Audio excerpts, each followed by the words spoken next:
आज आप सभी से कुछ विशेष निवेदन करना चाहता हूं। इस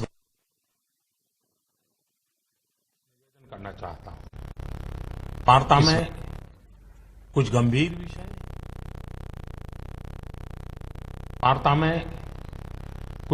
विषय, कुछ महत्वपूर्ण निर्णय आपसे साझा करूंगा। आपको ध्यान होगा कि जब आपने 2014 मई में हमें जिम्मेदारी सौंपी थी, तब विश्व की अर्थव्यवस्था में ब्रिक्स के संबंध में यह आम चर्चा थी कि ब्रिक्स में जो आई अक्षर है, जो कि आई अक्षर इंडिया से जुड़ा हुआ है, लोग कहते थे कि ब्रिक्स में जो आई है वो लुढ़क रहा है। लगातार 2 साल के देशव्यापी अकाल के बावजूद भी पिछले 2.5 वर्षों में आप सब 125 करोड़ देशवासियों के सहयोग से आज भारत ने ग्लोबल इकोनॉमी में एक ब्राइट स्पॉट अर्थात चमकता सितारा के रूप में अपनी उपस्थिति दर्ज कराई है। ऐसा नहीं है कि यह दावा हम कर रहे हैं, लेकिन यह आवाज इंटरनेशनल मॉनिटरी फंड IMF और वर्ल्ड बैंक से गूंज रही है। बहनों भाइयों, विकास की इस दौड़ में हमारा मूल मंत्र रहा है सबका साथ, सबका विकास। यह सरकार गरीबों को समर्पित है और समर्पित रहेगी। गरीबी के खिलाफ हमारी लड़ाई का मुख्य शस्त्र गरीबों का देश की अर्थव्यवस्था एवं संपन्नता में सक्रिय भागीदारी यानी गरीबों का सशक्तिकरण, गरीबों का एम्पावरमेंट, इस प्रयास की झलक आप लोगों को प्रधानमंत्री जनधन योजना, जनधन से जन सुरक्षा योजना, आर्थिक गतिविधियों के लिए प्रधानमंत्री मुद्रा ऋण योजना, दलित, आदिवासी और महिला उद्यमों के लिए स्टैंड अप इंडिया योजना, गरीबों के घर तक गैस का चूल्हा पहुंचाने के लिए प्रधानमंत्री उज्ज्वला योजना, किसानों की आमदनी सुरक्षित करने के लिए प्रधानमंत्री फसल बीमा योजना और प्रधानमंत्री कृषि सिंचाई योजना, उनको अपने खेतों से ही सही उपज पाने के लिए सॉइल हेल्थ कार्ड योजना और सही उपज का सही दाम पाने के लिए ई-नाम अर्थात राष्ट्रीय कृषि बाजार योजना। इन सब में ये साफ नजर आता है कि सरकार गांव, गरीब, किसान को समर्पित है। मेरे प्यारे देशवासियों, पिछले दशकों में हम ये अनुभव कर रहे हैं कि देश में भ्रष्टाचार और काला धन, इन बीमारियों ने अपनी जड़ें जमा ली है और देश से गरीबी हटाने में ये भ्रष्टाचार, ये काला धन, ये गोरखधंधे सबसे बड़ी बाधा है। एक तरफ तो विश्व में हम आर्थिक गति में तेजी से बढ़ने वाले देशों में सबसे आगे हैं, दूसरी तरफ भ्रष्टाचार की ग्लोबल रैंकिंग में 2 साल पहले भारत करीब करीब 100वें नंबर पे था। पिछले वर्षों में अनेक कदम उठाए, ढेर सारे कदम उठाने के बावजूद भी अब हम 76वें नंबर पर पहुंच पाए हैं। ये बात को दर्शाता का है कि भ्रष्टाचार का जाल कितने व्यापक रूप में देश में बिछा हुआ है। भ्रष्टाचार की बीमारी को कुछ वर्ग विशेष के लोगों ने अपने स्वार्थ के कारण फैला रखा है। गरीबों के हक को नजरअंदाज कर ये खुद फलते फूलते रहे हैं। कुछ लोगों ने पद का दुरुपयोग करते हुए इसका भरपूर फायदा उठाया।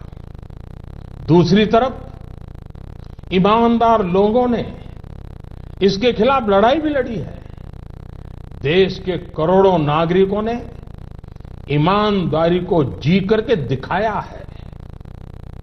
हम प्रायः ये सुनते हैं कि गरीब एक ऑटो ड्राइवर अपनी गाड़ी में छूट गई सोने के आभूषण वाले बैग को उसके असली मालिक को कैसे ढूंढता है और लौटाता है।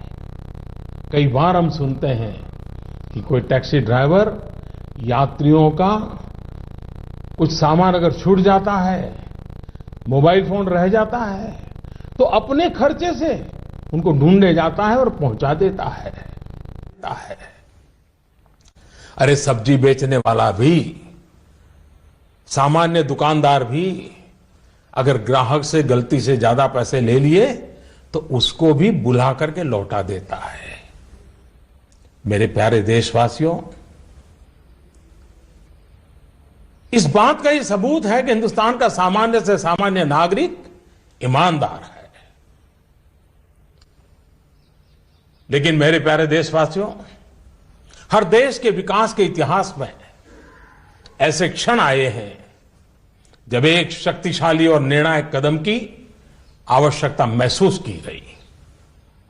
इस देश ने यह वर्षों से महसूस किया है कि भ्रष्टाचार, कालाधन, जाली नोट और आतंकवाद ऐसे नासूर हैं जो देश को विकास की दौड़ में पीछे धकेलती है, देश को, समाज को अंदर ही अंदर खोखला कर देती है। मेरे प्यारे देशवासियों, आतंकवाद की भयानक तो कौन नहीं जानता है। कितने निर्दोष लोगों को मौत के घाट उतार दिया जाता है। लेकिन क्या आपने सोचा है कि इन आतंकियों को पैसा कहां से मुहैया होता है?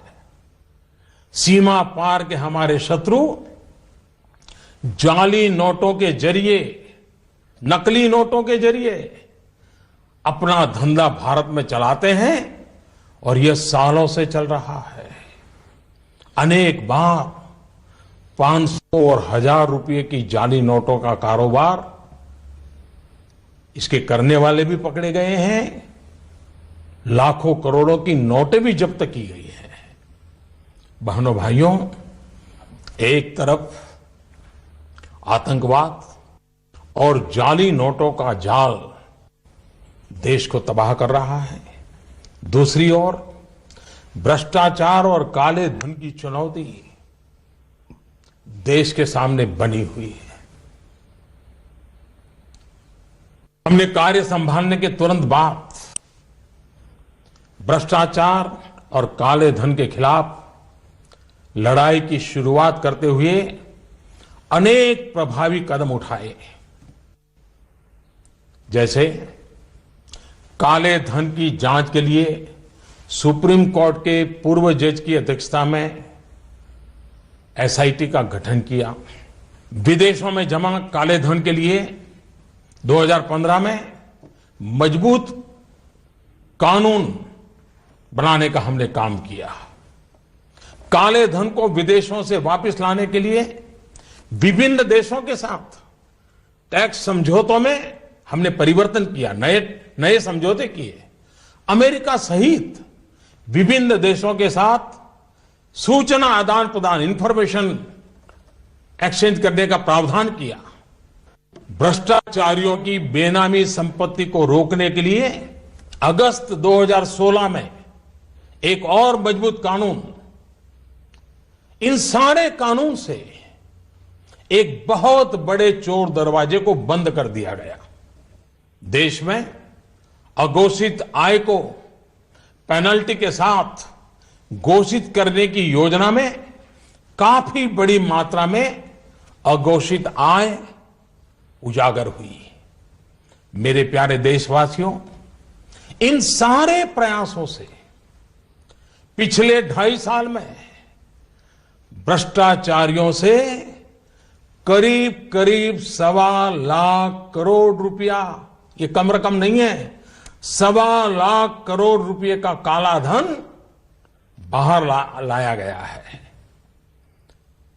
ऐसे करोड़ों भारतवासी जिनके रग रग में ईमानदारी दौड़ती है, उनका मानना है कि भ्रष्टाचार, काले धन, बेनामी संपत्ति, जाली नोट और आतंकवाद के खिलाफ निर्णायक लड़ाई होनी चाहिए।